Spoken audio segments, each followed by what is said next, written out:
Parlez-moi de vous, présentez-vous. Question classique, souvent posée en début d'entretien. Aucune raison d'être stressé, puisque la personne la mieux placée pour y répondre, c'est vous.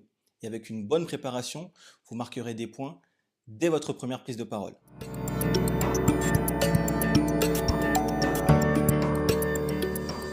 Salut et bienvenue sur notre chaîne. Je suis Cédric du cabinet Connect Consulting Recrutement et j'aborde ici l'ensemble des sujets liés à la recherche d'emploi, au recrutement et à votre carrière professionnelle.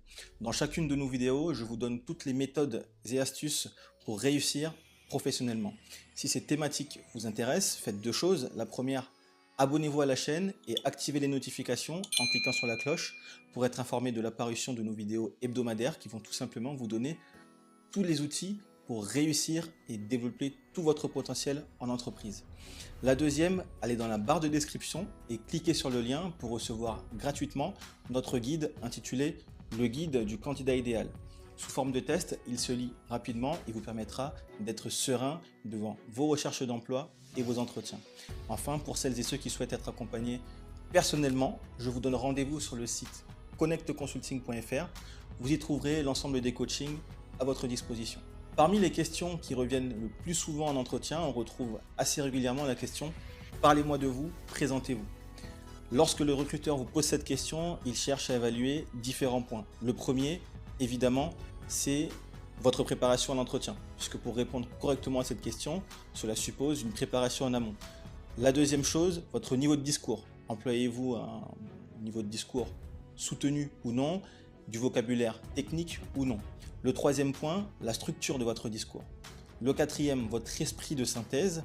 Et enfin, le cinquième qui est évident, l'exactitude du parcours professionnel présent sur votre CV. Les objectifs vont très clairement être pour vous, d'une part, d'être précis, clair et concis.